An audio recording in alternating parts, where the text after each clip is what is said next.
Welcome to the Flow and Flourish Podcast.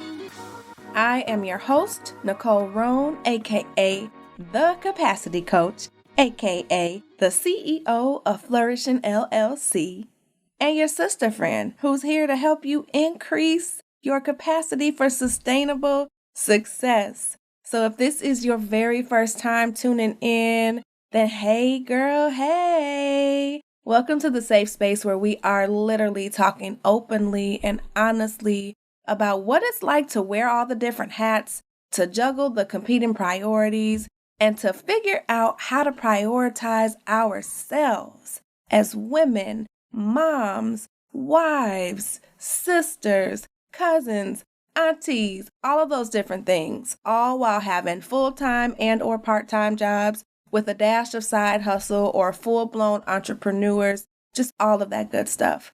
So if you are someone who is looking to figure out how to flow and flourish effortlessly, then let me tell you that you are in the right space. If you have not listened to the first 5 or 6 episodes, then ma'am, pause this, go check them out, because I talk all about the 5 different pillars of flow that help us to show up in excellence and also help us to really prioritize self-care from the inside out. And if you are a listener who has been with me since day one, my A1s since day ones, welcome back. I'm so grateful that you tune in every single week. And I hope that this I Am a History Maker series has really been helping you to have some mindset shifts and take some action to really become the best version of yourself and be mindful of your capacity. So with that, I want to introduce to you my girl, Samantha Washington. We are talking all about heart flow today. Really, it's a combination of heart flow and health flow. And we're talking about people pleasing because y'all know I'm a recovering people pleaser. And Samantha dropped some knowledge, y'all, that you are not going to want to miss. So make sure that you get a pen and some paper and or your phone or iPad or whatever it is that you use to take notes, because you will need it. And of course, before I jump into this episode and read her bio, I want to let you know that this one today is being brought to you by The Art of Flow, which is my 12-week signature individual coaching program that's designed to help you reconnect with and prioritize yourself. Ladies, I'm here to help you design a life that meets your terms, because you know that really being able to juggle everything and take care of yourself, sometimes you need an accountability partner and somebody to help you figure out exactly where to start. And so if you are looking to have transformation in your life and to figure out how to flow and flourish in each and every area of your life, then I am your girl. This program consists of, again, 12 weeks of one-on-one coaching where we work through the 5 different pillars of flow, and I help you figure out what's keeping you stuck so that you can show up in excellence, wearing all the different hats, and being able to prioritize yourself. If this is something that you need, then go on over to my website right now and check out the details on the program, as well as book your free 15-minute discovery call to see if we're a good fit. Now let me go ahead and formally introduce Miss Samantha Washington. Samantha is a fitness coach turned life coach. She grew up in a toxic environment with physical, emotional, and verbal abuse. Love was conditional in her home, and she needed an out. Because of that, she decided to join the Air Force after graduating high school. As she navigated through the ranks, she decided to further her education and currently holds a Bachelor's of Science degree in criminology from the Hawaii Pacific University. After getting married and starting a family of her own, life seemed much more manageable until one day everything came crashing down. She found herself in depression and ultimately running from her past. During this time, God opened her eyes to the psychological effects that her childhood was having on her adult life. As a result of her own experiences and the desire to help others, Samantha now helps women rediscover their identity while building their confidence muscles so they can live their life and fulfill their God-given purpose. Help me welcome Miss Samantha to the Flow and Flourish Podcast. All right, Samantha! Sam! Hey. Welcome to the Flow and Flourish Podcast, ma'am. I'm super excited to have you here. Thank you. I'm so excited to be here. I feel like it's a long time coming, girl. I know. And I want to thank you for all your support on every single live, on all the different posts. You keep me going. And I meant to tell you that offline, but now I'm telling you online. So thank you, ma'am. Thank you. All that valuable stuff. I needed it. I'm there. We support our P2P sisters. We do. You have the comments jumping all the time. Some days I'm like, ooh, if Samantha's here, I'm not going to be able to focus because I'm trying to read the comments. But no, I love it. I love it. I love it. I love it. I love it. So I know, right? And you have everybody else cracking up. It's so funny, especially when I go back too. So I've already given you this formal introduction. So can you just tell us a little bit about who you are, what you do, kind of how you got in this space, and then we'll go from there. Awesome. So my name is Samantha Washington. I'm the owner of Mended Fitness. I help childhood trauma survivors stop people pleasing, rediscover their identity so they can build their confidence muscle and take the leadership role in their lives and also fulfill their God-given purpose. And honestly, when I started thinking about like how this was going to be my life, I didn't believe it at first because I feel like it was something so simple that I ignored the calling that was on my life. I was always like most of us. Yeah. And I always felt like I was so confused. You know, like when you ever like watch somebody like lose their self, like you're watching somebody like trying to find keys or something, right? And let's make it even more simple. Glasses, and the glasses are right on their forehead, but they are losing their mind. Hey, where's my glasses? Because they're so inundated with all the things in their mind and all the stories and all the things that they have to do that they can't focus. They don't realize what's right in front of them. Mm-hmm. And that was me. Before I started walking on this road and purpose, I was the one that was overwhelmed with a to-do list. I was overwhelmed with like anxiety and people pleasing. And so when I finally hit a depressive episode, like God sat me down and was like, hey, you've been running from your calling. And I was like, what does that mean? I used to be a fitness instructor, still kind of am. I'm not active right now, but I realized I was people pleasing in that business. I was doing all the things that people wanted me to do because I could do it, but I didn't realize I shouldn't have been doing it because I was staying away from the thing that was, to me, seemed so much even easier than fitness. And also something that I didn't recognize as an accomplishment, being able to overcome a lot of things in my life. Mm-hmm. Yeah. So you built that resilience muscle. Is that what you're telling us? Yeah, I sure did. So how did you go from fitness and kind of merge that into what you're doing now with helping us rediscover ourselves, helping us to build that confidence muscle? And on top of that, this is a two-part question. Define for us what people pleasing is to you, because I know some of us might have different definitions. So help us understand what you mean when you're saying people pleasing, and then tell us how you kind of navigate it from the fitness arena into what you're doing now. Yeah. So for me, like, I'm not going to give you the textbook psychology book definition. I'm going to give you like what I feel is a straight up definition of people pleasing. That's what we want. It means pretty much, some people are not going to like this. Lord, are you sure? Uh-oh. Do I need to hold my edges now? Ooh, girl, put some gel on things. Put some, I don't even want to say it. Let me not say it. Don't start. This is not your podcast. Chill out. Okay. No, ma'am. We are open, honest, having the conversations that, most of us either have in our heads or have with our girlfriends in secret. This is for everybody who's really wanting to hear the raw truth. So say what you got to say. Yeah. So, girl, I was going to tell you, put some Gorilla Glue on your edges. Okay. So, Let me. Okay, for real. Okay, seriously. I'm so sorry, CC. No, do not be sorry. Oh, Gosh. All right. For real. For if real. y'all But can't tell already, Sam is hilarious. And so you will hear a lot of laughing throughout this podcast. And I'm sure you'll be laughing too. So be forewarned. yes.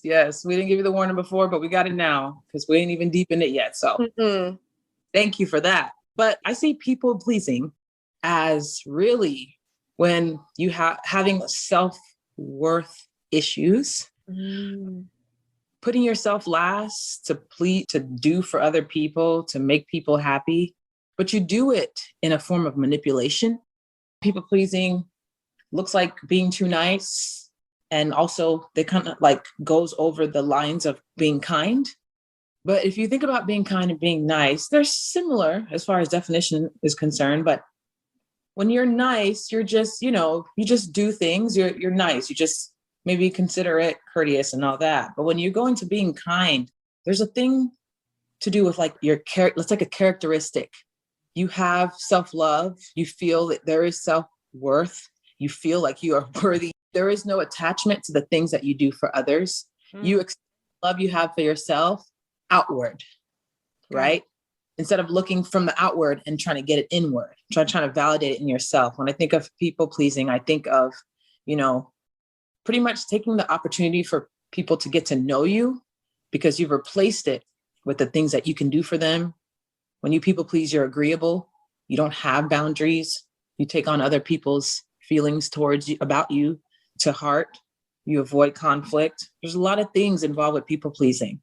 And you always have a to-do list. You're always doing stuff for people and you resent them when you don't get the response you want. So that's where the manipulation comes from. And also affects like, relationships. If you are manipulating, if you're also like, when you're agreeable, you kind of have no opinion. You have an opinion, you don't share it and you suppress feelings. So when you suppress your feelings towards something, you become kind of like a chameleon and you do whatever people tell you to do and you act like the people around you. So This now is making me think about something that Van Ness posted the other day, our P2P sister, in honor of coming to America, right? It's the literally whatever you like, you become that. Yeah. And you completely lose your entire identity, right? Like, is that what you mean? That's what it looks like? Yeah. You lose your entire identity trying to please other people. And when you're losing yourself and you're taking up all these multiple identities and personalities, you've omitted the right for someone to get to know you and make a decision for themselves to see if they like you or in any type of relationship with you. It's a control thing. And I think a lot of people have dwelled on the idea because it looks like you're being nice, but it creates anxiety, stress, because you're always, if you're afraid of conflict, you never speak up for yourself while people just take advantage of you. So when I realized that this was something that I was dealing with, I was ready to, because I knew that I was dealing with this when I had a hard time letting go of my clients. I wanted to fire myself so many times.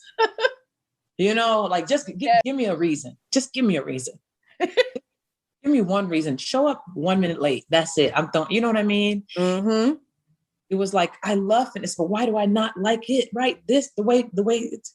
And so I realized that I wanted people to depend on me. It validated me. It made me feel like I was something. Ma'am, I literally just did a talk last night on a Zoom live with a girlfriend and talked about how we get addicted to being needed. Yeah. And that people pleasing is a whole thing. Like, as you were talking about, there's a difference between being nice, being kind, and then doing it for the purpose of trying to get people to like you. And so as you were saying that, it just really made me think about what we were talking about last night and how when you get into this cycle of really doing everything for everybody and your worth then is tied for that. So I can even say for myself, I remember early on in my marriage with my husband, because he's a chef. I don't cook except on special occasions and holidays. Woo, woo. I'm so thankful for that. But prior to him, I cooked all the time. And so I remember saying, like, I don't cook. I don't do anything for you. Like, why do you love me? And at that moment, I was like, wow, I really been tying all the things that I do for everybody around me to my worth. Like I have to do these things for them to love me. And that is not true. It's a Right. whole mind shift. So ma'am. Yeah. Whew. Yeah. When you say that, that is absolutely right. I grew up in a household where love was conditional. So when love is conditional, if you receive love or, your idea of love, because my household was very toxic, verbal abuse, emotional abuse, physical abuse. I had to do the things. It was based on performance. What did I do? Go to school, get these grades so people can brag about me, or, whatever I did, my worth was attached to it. Oh, I'm not good enough because I didn't take the meat out the freezer. You know what I mean? Like crazy. Mm-hmm. And yeah, that's what it looks like. It looks like attaching your self-worth to what you can do, your performance. And it's a hard thing to undo and unlearn. Mm-hmm. It's a hard learn because it's like, that's what you grew up on. It's something that a habit. Well, for me, it was something that I grew up on. It was a habit. I was always used to doing. And that's why it was hard to trust people who were just naturally nice to me. I would chase after the people that were rejecting me. Because if they rejected me, that means there was something wrong with me. Mm-hmm. There was everything wrong with me. So the people that were nice to me, I was like, what's wrong with you? Excuse me, you talking to me, right? And I'm like, you're weird. So I'm going to leave. Awkward. Exactly. I remember back when I was in the military, there was a Chick-fil-A had just started getting popular, or they had just gotten popular in our area. And I think it was I don't know, girl, sometime in the years past. One of these years. It wasn't 2021. And people used to complain. And I don't know why these things are in my memory bank, but people would complain about the women on the, when you pull up to the drive-thru, the women being so nice at 6 a.m. when they get in their chicken biscuit sandwich. What? People would complain about it because you know what? You weren't used to it. When you go through these drive-thrus, people are tired. What you want? Everything is down. We don't have that extra 50 cents for a sauce. It's just going through the process. And you have somebody, hey, how are you? Before you need to, place your order, and you're like taken aback. You're not used to it. Why you want to know how I am? Can you just place my order?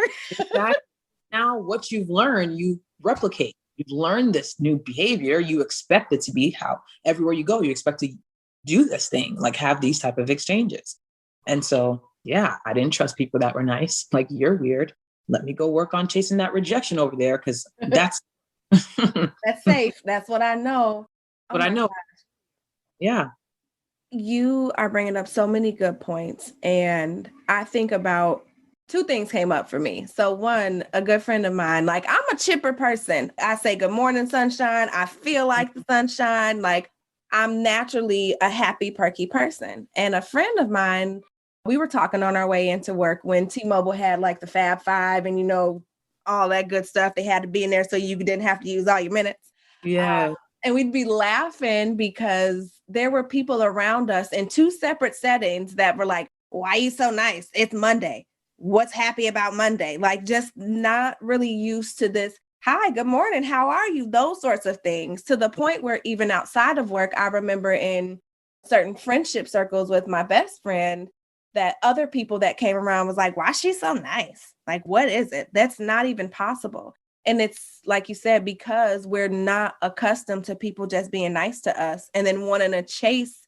the people that aren't nice. It's like liking the bad boy, like I don't want this good dude that's nice and sweet and gonna, do the good things. I want the one that want to dog me out and want to talk to me sideways because I can fix him. Yeah. Or that's all I know, that's normal for me. Yep. That is, but yeah. And it's a codependency relationship that gets created because one person needs you to dog you, to feel superior to you. And the other person feels needed to fix, like you said. It became codependency relationship. And I feel like that's what I had with my clients. It was codependent. I need you to need me and you need me to help you. So we're going to work this out. So we're going to make it do what it do. Exactly. And it was a lot to do than it was due, but hey. And so you said something else that honestly, I didn't realize until I had my own like mental and emotional breakdown a couple of years ago. that codependence is so much bigger than just an intimate relationship. Right. And people pleasing extends far beyond just our personal lives. And oftentimes I'm sure the work that you do as well, I've seen it in the professional setting, right? You're people pleasing at work because you learned how to do that at home. And then on top of that, you become codependent on your job, right? Like I remember literally, and I'm sure you've heard me say this, when I was in the hospital, I was like, yeah, so about you talking about I need to be here, I need to go back to work, right? Because my worth, my validation, my title was tied to how I felt about myself, to my self-esteem, to my confidence. And I didn't know what to do without all of those different things. And so in your experience, talk to me a little bit about, if you can, the different varieties of codependence or how it shows up, outside of the personal relationships. So it all sums up to feeling responsible for how other people feel. Don't matter who it is. I think I said that was one of the characteristics or signs of a people pleaser. You take on everybody's emotions. So like imagine somebody at work calling you, like you're on vacation, right? Somebody from work is calling you and they're asking like, hey, I know you're, whatever, but I can't find this, or I need this, blah, blah, blah, blah, blah. Or maybe they're even venting to you about something a ball that was dropped. You immediately feel the responsibility to do something about it. You completely neglect everything that is going on around you. So no one asked you. No one asked you, right? And you don't even wait for the ask. You just go. You jump in the fix it mode. And it's the thing it's just feeling responsible, right? And that's when people take advantage of you. If you have a boss that's like, hey, I'm so stressed with all of this. So-and-so didn't turn in their performance report. And then when they did to return it, I noticed that these things are missing, blah, blah, blah. And you're like, they're venting to me because they want me to fix it. Well, and then before the ask, what do? Well, I can do this, this, and this. Mind you, you got a whole bunch of stuff you got to do on the back end. Ooh, whole bunch of stuff. But you already are like, okay, I can do this, this, and this, and this. And in your mind, your inner voice is like, what are you doing? You don't have to, come on. Nobody got time for that. But it's too late. You already said it. You already uttered those words before thinking about it because you don't allow yourself to think about yourself first. Yep. It's your autopilot response. It's what I call the autopilot syndrome. Yes. And so now, right, somebody, depending on who you are, if you are in that people-pleasing mindset, usually you attract narcissists and manipulators. Say that again one more time, because as a recovering people pleaser, I know what you're talking about, but some of us don't want to hear that, right? Yeah. And we need to understand that because we're doing the people pleasing, these are the type of people that we attract. So say it one more time for the people in the back. Who do people pleasers attract? I will say for the people in the back. Yo, people in the back, listen, if you are a people pleaser and you have that mindset of pleasing others and putting others before yourself, you normally attract narcissists or manipulators. That is a fact. Because if you think about manipulators and narcissists, they have a superiority complex, especially narcissists. They think that they are above. They have to have the control. They're the ones that they think of themselves before anybody else. So it's an opposite thing, right? Yep. It's attracting. So back to the scenario about the boss. If your boss is a manipulator or have narcissistic personality disorder, guess what? You've opened the door to inviting them to take advantage of you from here on out. Yeah. They figured out how to get access to your time.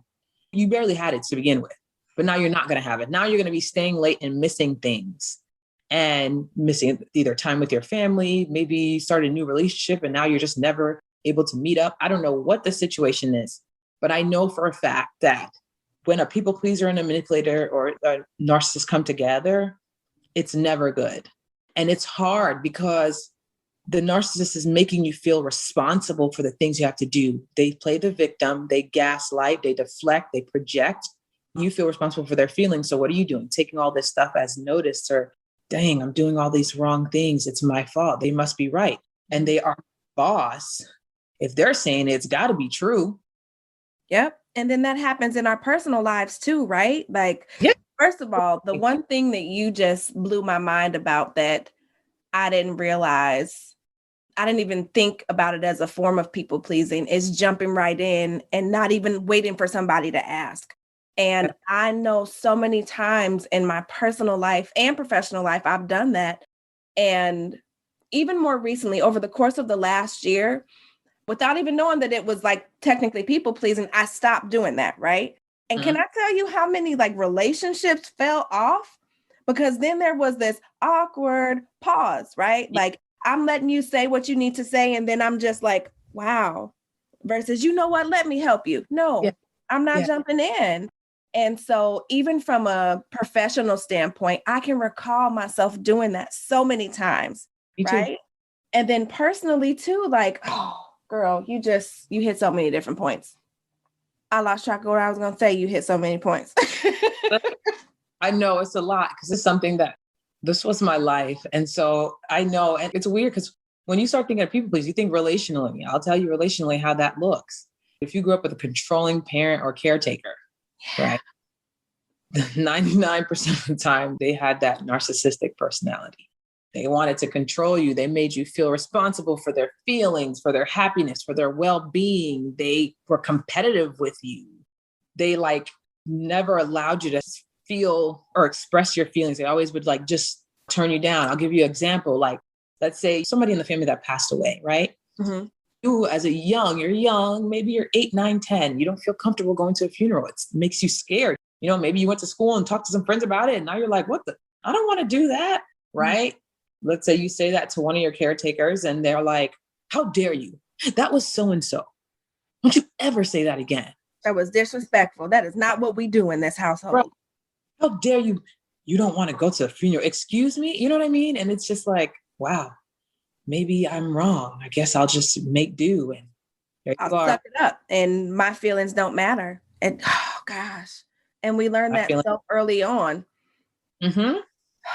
Okay. So knowing all of these different things, I'm going to need to do a part 2 with you on narcissistic behaviors and all of that, because there's so many different pieces. And I don't know if I've shared with you, I am a domestic abuse survivor from a prior relationship. And I didn't even know what narcissism was until after leaving. Right. And so I would love to have a whole other podcast episode on that. Definitely. I would love to.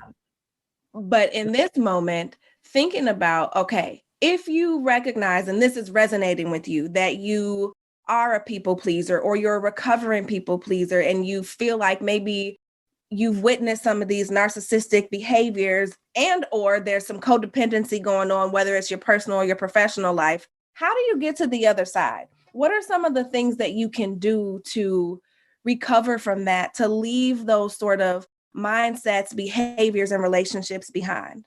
Yeah, that's a great question. The first thing you got to do is get into that step of self-awareness. You know, if you were raised in that toxic environment, there's some things that you probably forgot about because you suppressed them. Pushed them way down deep. Yes. Or you avoided them, avoided feelings. And they usually turn up in your reactions.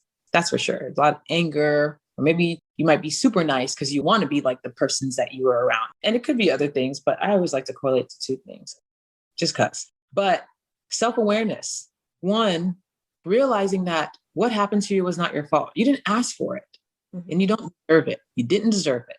And you couldn't do anything about it when you were younger. But as an adult, that fight, flight, freeze response is no more. You don't have to do that anymore. You don't have to resort to that anymore. Mm-hmm. Or at least not the freeze or the flight. You can fight. And you can do that by starting to realize that there's been some negative thoughts that have literally lived rent-free in your head. They've become your inner voice. They are how you make your decisions in life.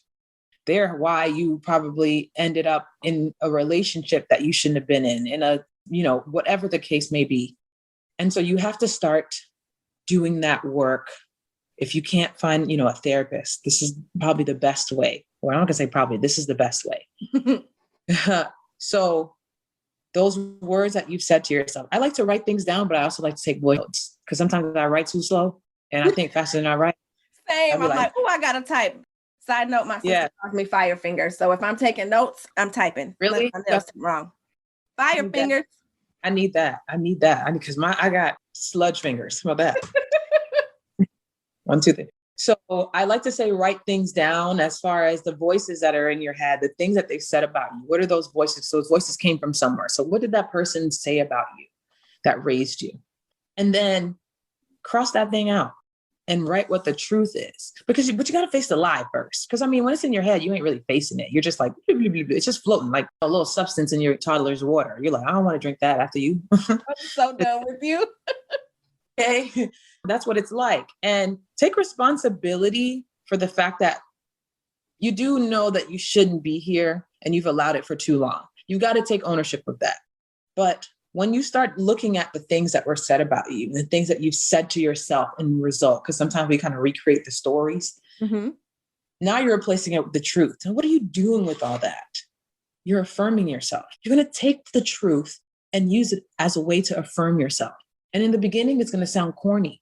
It's going to be like, what the heck am I saying? Like, this is dumb. Mm-hmm. Because you're not used to doing that. You're not used to being nice to yourself.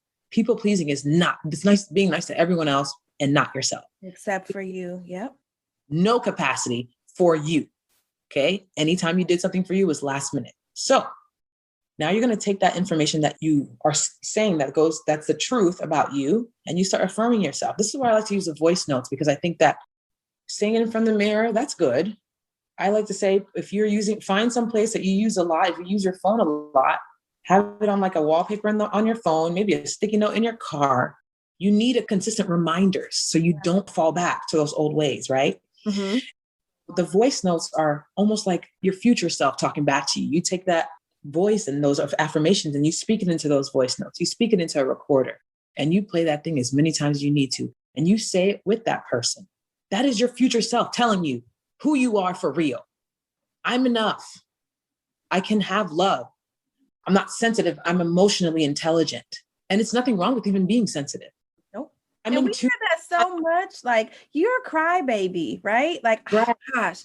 One of our other P2P sisters, we were talking about that, how, a lot of us are taught early on, especially as young men get that, right? Like, real men don't cry. But even as young ladies, like, suck it up. Like, you're okay. Wipe your tears. Black women, only Black women. Because sociology, I took one sociology course that changed my whole life. But the narrative, marketing is a big deal. I always thought marketing was just for business. No, marketing is a programming situation, okay? Yep. The way marketing dehumanizes women, but Black women, the storytelling of Black women being strong, which created a stigma in the Black community, right? That having depression means don't tell anybody. Instead of trying to help, fix, embrace, allow, research, understand, it was like stigma. Listen. Black women, depression, Black women, weak. No, because what I see on TV is Black women strong, taking whatever comes at them and being resilient and overcoming and becoming the first Black congressman on somebody's seat. Mm-hmm. Right. And you know what? And it plays out in so many different aspects. I just had an article published in a magazine called Swanya and Swank. Yes, where I talk about you dancing. I'm sorry. Let me celebrate too. Yes. I would turn on a little applause button. I'm gonna start putting that on my girl. Yes, you're gonna make me add that to it. And I talked about this from a capacity standpoint, how our capacity is strongly tied to this strong Black woman syndrome. And how not only is it something that's been perpetuated in our households, but for centuries, we've been depicted as unbreakable and all these other things. And even when you think about it from the medical field, I was talking to a psychiatrist, Dr. Nicole Washington, who was on the podcast a couple of weeks ago, and how even in the medical field, right? So many of us, when we go to our doctors and we complain about things hurting or things not being right, we're discounted or dismissed. And we're looked at as though we're stronger than we really are. Yeah. And so it plays into so many different things. So I love that you bring that up. I love it. I love it. So we need to be aware. Number one. Be aware. Yes. The next thing we need to do is start, because this is now building our confidence muscle. So we have to start preparing for the boundaries that we need to create. That's a bad word to some people. You know that, right? Word to some people, that being assertive and having those boundaries, it's important, because that's something that people pleasing avoid. Like, there is no boundaries. There's no boundaries. I'm open book. I'm doing whatever. I mean, not really, because you don't share your problems, because like we're talking about being strong, people pleasers don't let people know what's going on with them, because they're always the ones that's fixing. So being fixed, that doesn't look good. That doesn't create that narrative that they're trying to keep up with. Yeah. So creating those boundaries are going to help you start to realize who you really are. But before you even create boundaries, you have to learn how to be assertive. So it requires you to speak up for yourself. And when you're in a Zoom call with your coworkers and somebody speaks over you for the umpteenth time, you're going to have to realize, for one, got to stop internalizing it and realizing that it's something that they're doing to you personally, right? We're not taking those things that are happening on the outside as our own, right? Mm-hmm. And then you have to be ready to say something and understand that these tendencies, right? Because we want to treat people like, the human. We don't want to treat the symptom or the problem. We want to make sure that we're approaching these things in a healthy way. So you might not say something. It depends on the situation. So if there's something that you really need to say, you definitely can address them publicly. But if it's something that you can wait on, don't wait too long. Meeting's over, send an email. Have that phone call. Pull them to the side. Yeah. Yes. And you have to graduate to this. So let me make sure that I'm not overwhelming you with this thought, because so we can't go from no assertiveness to, now let me tell you how you just offended me. Right. You have to realize that this, because you affirm yourself, you have a voice. So it's going to take practice to be assertive. It's going to take practice. So what does that look like? All right. I like to give this example all the time. If you order takeout, okay, you pay $27 for this takeout. All right. You go and swipe your card. All right. And they hand you that bag of food. I'm sure of this. You take that bag and you take it to the car. And then you look inside, if you remember. If not, you wait until you get home. But let's say you're starting getting a little, you're building that. Getting to you, you're like, let me just take a peek. Right? Because you just want to, or maybe I want to try it. Let me see if it, and you see that it don't look like $27 that you used to. And so what do? A people pleaser would take it home, get upset, yell about it, complain about it, be frustrated, get upset, go home and eat it and be frustrated. Like, people don't even think that's not okay. That is not okay. The stress, you're sending cortisol to you. You're sending the stress hormones to your body. I learned that when I get very upset. I just learned this maybe about 2 months ago. If I get really upset, you know that it can cause me to bloat. Like, it messes with your digestive system, just being upset. Look it up. Yeah, I was shocked. I was shocked when I discovered it. I hadn't eaten that morning, but there's times where I don't eat in the morning and I eat later in the afternoon or earlier in the afternoon. And yeah, I was so upset. And I was like, why am I bloated? And I haven't been bloated in months, almost a year. And I was like, what is this? I was like, and I just Googled, does stress make you bloated, or does anger make you bloated? And it was like, yeah, it has to do with your digestive system. Whatever chemicals is being sent to the body is creating this. It's like you're swelling up on the inside. I'm not going to pretend I know all the scientific stuff. I just read it and I was like shocked. And I was like, oh, shoot, let me close it. But it makes sense too, because, from a physical standpoint, like you mentioned, the cortisol, it's the stress hormone. That's what causes a lot of belly fat too, right? Like, you can be eating all the things and drinking all the water, but if you are stressed to the max, like, you're constantly releasing that into your body. So that makes perfect sense to me. Yeah. So instead of being stressed, right, this is a small way to practice your, assertiveness. You go back into that restaurant because you didn't leave the parking lot, or if you are still in the restaurant, you're going to look up at the person that just took your card and you paid your money, and you're going to just ask them, like, hey, I noticed that my portion is a lot smaller than usual. Was this a mistake? Because we want to be healthy. We don't want to assume that people are doing us wrong on purpose. We don't even know them. That's why it's good to practice with strangers.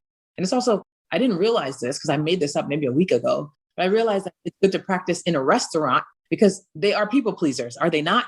They want to make sure you are satisfied.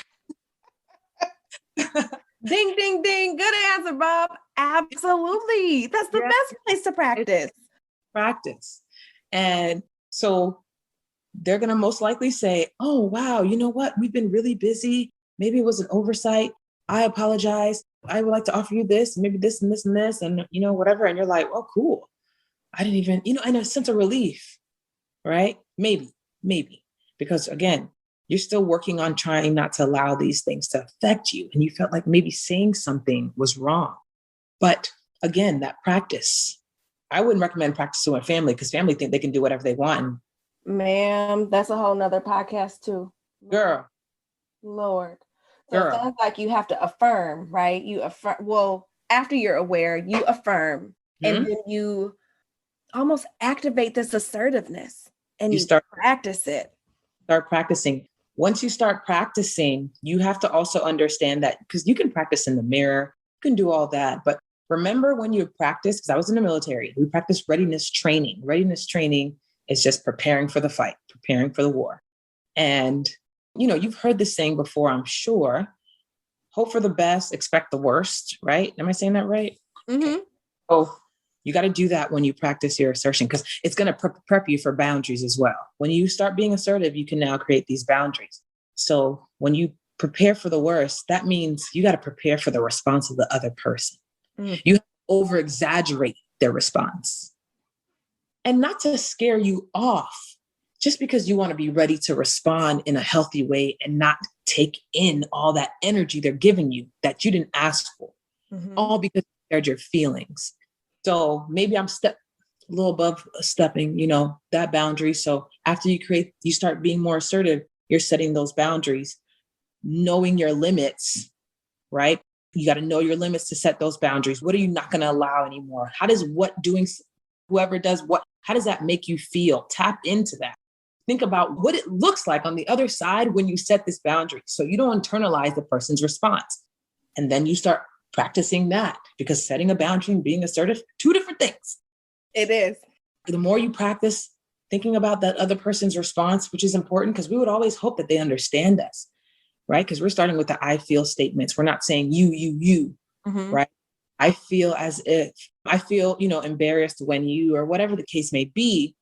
But then they'll say, hey, you know, 1 or 3 things could happen, maybe 4 or 5, but I'm going to go with the top 3. They can understand. And if they respect you, they're going to respect the boundary. Don't understand and say, well, that's not really what I was trying to do, but I see how you feel about this. I'm going to make sure that I don't do that in front of you or do that anymore. Right. But then there's the other thing. They're like gaslighting you, calling you crazy. Mind you, you did not call them any names. You did not project anything onto them. You started what I feel. Yes.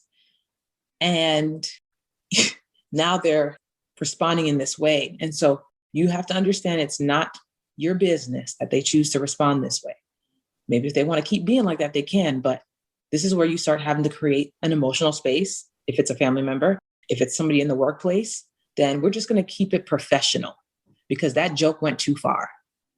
Yeah. And if they agree, that's okay, because you're going to start documenting what's happening in the workplace. You want to make talking to HR, right? Absolutely, ma'am. There you go. Absolutely.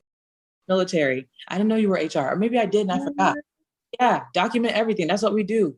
And so when you're doing all these things, all of this is going to build your confidence. I'm telling you, like when you start realizing who you are for real and what you will not allow, you'll start to see the peace in your life. People stop calling you, asking you for money because they think, oh, I got a 6-figure job. They think I always got money. And first of all, ma'am, sir, cousin, brother, uncle. I still got bills and kids. And why do I? So why are you counting my money? Right. No is no. When people show up in your house or show up at your house unannounced and they get mad that you don't want them there, they're getting upset. Or you don't answer the door, because I've done that. Or yes, because I see your car outside. Why are you not answering the door? I wasn't expecting you, sir. But you know what? Let's plan for a day where I'm available for you. And you come on that day, mom. No matter who it is. And Yeah, that's the hardest sometimes when it's your family. it is. But like you said, being able to practice that stuff is what makes it get better, and it builds that confidence muscle. Yeah. And I want to say I love how you talk about hoping for the best and expecting the worst, because even if you do exaggerate what the other outcome may be, you're preparing yourself to be better equipped to handle it. And then you also said something that I wanted to point out that I thought was magnificent. You know, as you're setting these boundaries, one of the things that I've learned is that boundaries are for you, not for them. And so you are not responsible for how they feel about them.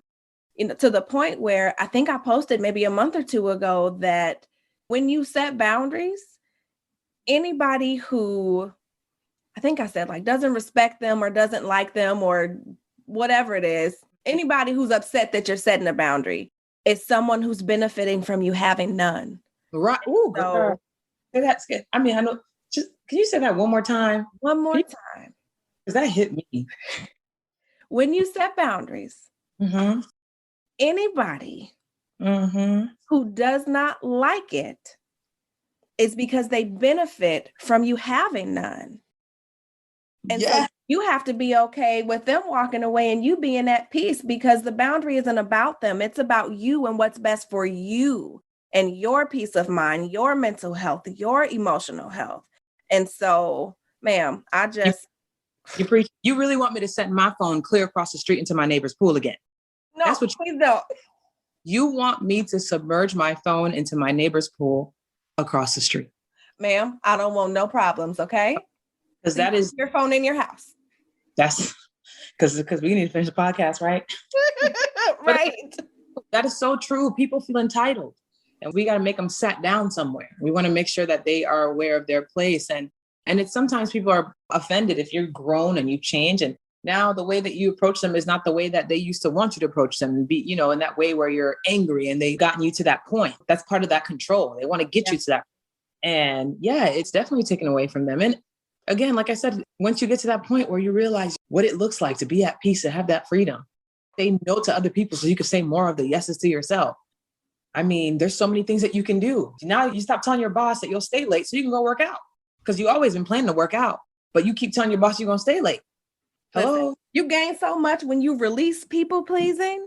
Like, you gain so much. And not just you, but the people that you love, your priorities get aligned. Yes. You know, your goals start to come to fruition because you are not spending time doing stuff for other people. Yeah. You learn, for me, I'll say, I learned how to love myself unconditionally, because I too grew up in a household, sometimes intentionally and even unintentionally, where, like you said, performance was rewarded. You know, down to if you're getting A's on your report card, you're getting $5 a pop, or you're treated differently. I remember there are some days I didn't have to do the dishes if I got better grades and whatnot. And so you're unlearning those sort of behaviors. Yeah. And as a recovering people pleaser, do you know how much capacity I have now? Yeah. Because I've released it. I'm recovering. I'm not saying I'm perfect by no stretch of the imagination, but the awareness is so pivotal, and all of the other pieces that you mentioned. So 100%. Thank you. Thank you. And I think it's important that we address that whole, just knowing how your whole life will change. Things are in alignment. You're raising your kids better. You're finding that you're cultivating relationships that are authentic, and like healthy. real, authentic, healthy connections with people. Not these one-sided, what you can do for me. Yes, no, it's a 100% from them, 100% from you type of stuff, where you can tell somebody something that you don't see as right, and they won't be mad at you for it. Because now you're not worried about avoiding conflict. And can I just say this about the conflict? Yeah. I think that you think about in the work setting, we're keeping it in the work setting. You have a boss that says sometimes that, or you have that, you're doing all the stuff, performing and doing everything. And then one day your boss wants to talk to you. And that sends a chill down your spine. You're like, wait a minute, what did I do wrong? Let me check. Let me see. How am I going to respond? What are you going to say? Just stressed out, stressed. And you avoid it. You try to avoid it as much as possible. You hope for the phone to ring in that office. You hope for somebody else to have something to do Somebody else walks up. You hope that annoying one employee, that one annoying coworker that you don't want to talk to. The one you don't want to talk to, but listen, this is the one. You don't want to talk to them at all. You know why? Because they're the ones that will email you, then ask you if you got the email. And in case you didn't, they print it out for you. And walk it over to your desk. Come on now. You just go hope that I just wanted to make sure that you got, did you give me a chance to get it though? Sir. It's sending. It's still in between lines. But like me, I would get up if I saw the person coming, because I'm that one who would say, oh my gosh, my boss wants to talk to me. And this is part of the recovering imposter syndrome too. Always thinking that I did something wrong. Right. But even if I saw them coming, I'm like, oh, you know what? I'm running to the bathroom. I'll be right back. Right. And I would stay in there a little longer. Like, I hope by the time I come out of here, that they're not waiting outside my office. Yes. Conflict avoidance, because I think of the two scenarios again. Destructive conflict in the home, always seeing people yelling at you, other people, each other, but you never saw the resolve because it was like, oh, I'm gonna yell at you and then everything's gonna be fine. There's no sorry, there's no having to talk it out. Or you were shielded from conflict where you never really saw it and you thought, oh, wow, if I was protected from it, something must be wrong with that. It must not exist. People don't argue anywhere. But conflict is inevitable and we have to know what it looks like to resolve, and having authentic relationships in the workplace, anywhere, starts with conflict, understanding each other. If we don't agree, we don't agree. We're going to talk about it. And when you notice the difference between constructive conflict and destructive conflict, and you understand it, you're less likely to run away from it. You're less likely to internalize things when people want to have a conflict. They could have just been like, you know what? Your performance was amazing this week. Take some time off. You don't know. You're so stressed because it looks like a mountain to you. You're on one side. You can't tell what it looks like on the other side, but you're already freaking out. You're already on the phone. I'm about to throw this phone out this window. Oh, don't throw your phone. Please don't throw your phone, because we had already had this talk just about minutes ago. Don't throw that phone. I hit one of these kids on accident out here playing because it's nice. So let me just keep my phone right here. Damn. You brought so much knowledge. Like, oh my gosh, Samantha. Just thank you so much. It was my pleasure. Thank you. I'm so happy to finally get to talk to Nicole. Listen, I know. And we're going to have to partner and do a live. I don't know how we'll get through it because we're both just as goofy as we want to be. Yeah. Before I let you get out of here, ma'am, I got to ask you the questions that I ask everybody. Are you ready? I hope I am. You are. You ready? You stay ready. You in the military. You from the military. You stay ready. Come on now. Okay. If you could go back and talk with the 17-year-old version of yourself and give her one piece of advice and one piece of advice only, what would it be and why? It would be trust yourself. It would be trust yourself. It would be trust yourself. Yes. Because there were plenty of times in my life up until 17 years old where I felt like this doesn't seem right, where I made friends with people just so I couldn't be alone and accept. So I wanted to be accepted. And, they would do things that weren't so nice, but I just overlooked it. Yeah. And I ended up in situations where I shouldn't have been because I didn't listen to myself. I didn't trust myself. I didn't think my opinion mattered. Yeah. Because I felt like I was told that. So if I trusted myself more and really listened to that voice, God's warning, I definitely would have been in a different space for sure. Would have avoided a lot of pain. Because a lot of it, a good bit of it inflicted on me, but then there was a lot that I inflicted on myself also. Yeah. Not trusting. Ooh, so, I identify with that so much. And I know so many of the listeners do too. There's so many of us that just, even now still, right? Like that's why it's part of what I do in my coaching is helping you to trust yourself. Because to be honest, like I said, even as adults, sometimes it's hard to do that. But learning how to do that at 17, talk about a difference. It would be amazing. That's good. Yeah. Nobody said that. So thank you for saying that. Oh, yeah. See, I like to be the first to stuff. Original. Okay. Since you are on the Flow and Flourish podcast, tell me something that you do on a regular basis to make sure you flow and flourish. Girl, I dance. Girl, I was just dancing yesterday. I'm about to do it again today. Okay. What kind of dancing you do, ma'am? All kinds of dancing, girl. Hokey pokey, it don't matter. No, you didn't hokey pokey. I did say hokey pokey because that's the first thing that came to my mind. But I'm serious. I move my body. I try not to stay stagnant in one place. And it's not because I feel like at times it might come from feeling like just I'm not doing anything, but I like to free my mind of overwhelm.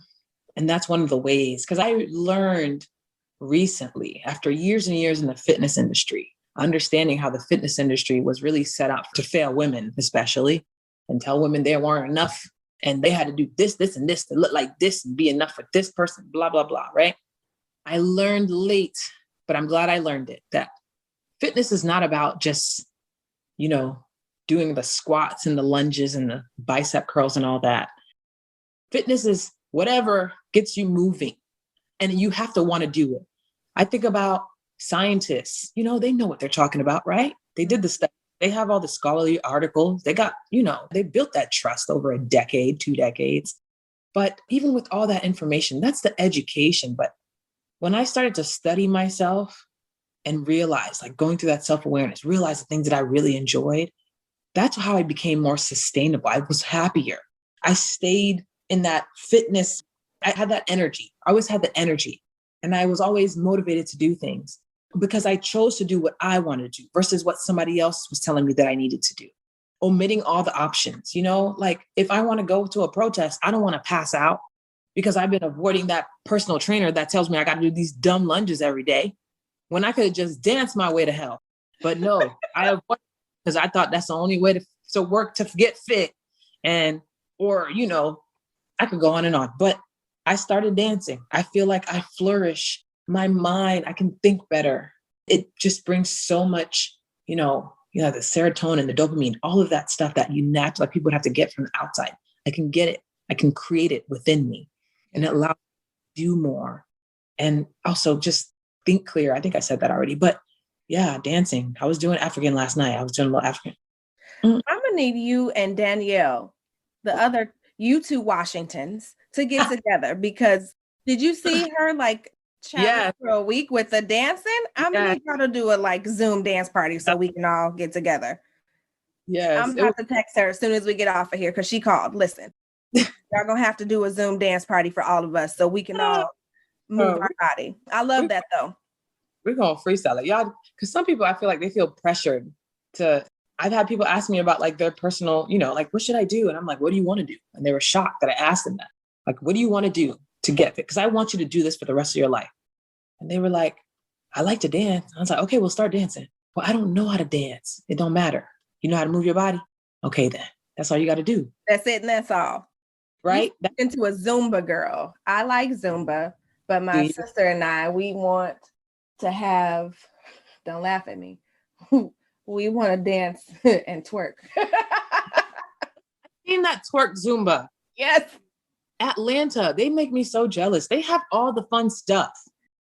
They have twerk Zumba, twerk this, twerk that.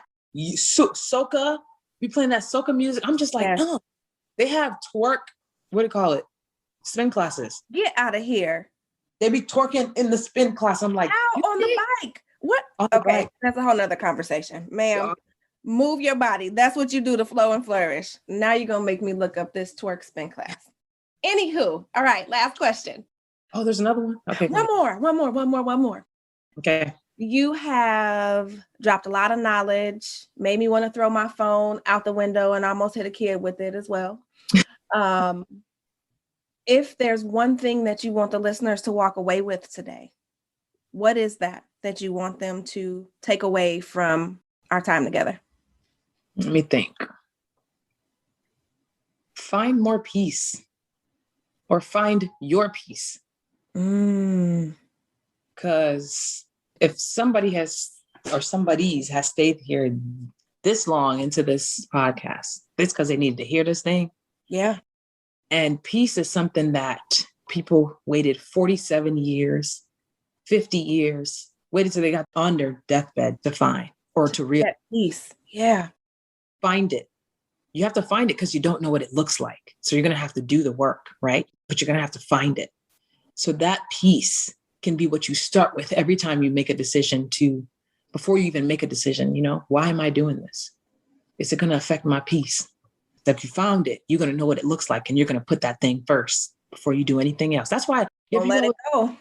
People say, oh, I used to say this all the time. I want to be like that old lady. She like 60 and she just say whatever she wants. She don't care. She just do whatever and her no is strong. I want to be like that. And you could be like that today. You ain't got to be 60. Exactly. Because they found boundaries. They figured it out. And I just want us to find our peace a lot sooner than I did. Same here. Yeah. You know, for me, it took, like I said, being in ICU to find the peace, to understand that I needed to find peace and that it wasn't just going to come knocking on my door like, hey, I've been looking for you. That's not how it works. So I love that. Yeah. Ooh, come on, ma'am. Yeah. Okay. I know I said that was the last question, but this one is an even better question. Okay. Tell everybody how they can find you if they want to connect with you. And if you have anything that's going on, you know, upcoming, any classes, workshops, freebies, any of that stuff, and how people can connect with you, because I know everything that you've shared today has blessed somebody and is going to help even just me to think about the ways that I didn't consider people pleasing as people pleasing. I'm so much more aware. So how can they connect with you, ma'am? Thank you. Thank you for asking that. So I'm on mendedfitness.com. Okay. Also my Twitter, Facebook, and Instagram handle. And if you're on TikTok, I'm on TikTok too. It's the Samantha Washington. Samantha Washington. You are the Samantha Washington. People were trying to say the, and I was like, hey, that don't sound right. The Samantha Washington on those social media platforms. And if you're looking for a safe space to have these type of conversations, you're not there yet, you want to learn more, Facebook, I have a Mended Fitness community where we're now revamping. It was all fitness. Now it's less fitness, more mindset. So it's in my IG bio. But if you just go straight on Facebook, it's Mended Fitness on Facebook. And I think it's a safe place because, you know, where you were talking to Patrice, was it last week or the week before? Mm-hmm. I am not the only one. I don't know everything. And I learn through everybody that I interact with. And we need to have a place where we can share ideas. We can have that like-hearted, like-minded community and have other inputs versus just my own. And also understand that if you are ready to make a decision that might not be good for you, you have some place to go to see if that's the right one. Because going through this journey, it might get lonely a little bit. And we need that community to help us, support us, build us up, and remind us that we are doing a good thing. Yes. And it does get lonely. And it's so important for us to be in the like-minded, like-hearted community. And I had no idea you had this community. So, you know, I'll be joining. And all of this, I'm going to also include in the show notes so that everybody can click, because if you're like me, I forget if it's not written down or somewhere that I can click. Like, I have a young old people mind, is what I like to say. But ma'am, thank you so much for pouring into everybody, for joining me on the Flow and Flourish community. We definitely are going to have to do a part 2 on narcissists. Yes. And again, just thank you for being here. And I can't wait to continue to partner with you. Yay. Thank you for having me. This was fun. Listen, this was fun. I already had emailed you, because I'm a military brain. I'm like, what's the order of things? But I had to let that thing go. And I was like, you know what? Let's go with the flow. She said we flow, flourish. I like it. Let's do it. And it was fun, Nicole. Like, I had fun with you, girl. You're fun. You're that already. Now, come on. Let's not be foolish. Listen, don't be making me over here cheese, okay? Yeah. So I appreciate it so much. Thank you for allowing me on your platform. Thank you so much for the viewers and listeners that are listening. I think this is something that we need to talk about more. We need to start talking about this more. So thank you for creating the space for me to do that. Listen, if you didn't know what people pleasing was before this episode, I guarantee you know now. And with that information, what are you going to do about it? I mentioned in the beginning that I'm a recovering people pleaser. And honestly, I still have to catch myself and check myself. And I hope that this episode really empowers you and gives you the tools you need to step back and say, you know what? I decided that I don't want to be a people pleaser anymore, because you don't have to be. So often we have to unlearn thoughts, behaviors, and patterns that we acquired from our households, from our friends, just from our environments. If you do nothing else, I encourage you to take the time to examine if how you're showing up is because of some underlying people-pleasing traits. And then to give yourself grace about it, right? You hear me say all the time that knowing is half the battle. So now that you know, what are you going to do about it? And don't be afraid to reach out and get the help you need, whether that's to Samantha, to myself, to a therapist. You don't have to do this alone, and honestly, you shouldn't. So I encourage you to seek the help that you need to manage through whatever it is that comes up for you. And of course, until next week, I am hoping that this series has really just knocked your socks off, because next week is the last week and I have some good stuff in store for you guys. So have a wonderful rest of your week. Keep making history. Keep celebrating the history maker that you are. And don't forget to join me live on Facebook for a really special Flow Friday. I always say thank you for tuning in to listen to me, but thank you for showing up for you. Thank you for taking the time to listen to this episode, to show up week after week and get information that's going to help you really learn how to flow and flourish. I am so grateful to be your capacity coach on this journey, and I look forward to continuing to help you increase your capacity by creating balance between your personal and professional life without sacrificing yourself, your family, and the things that matter most to you. Talk to you next week.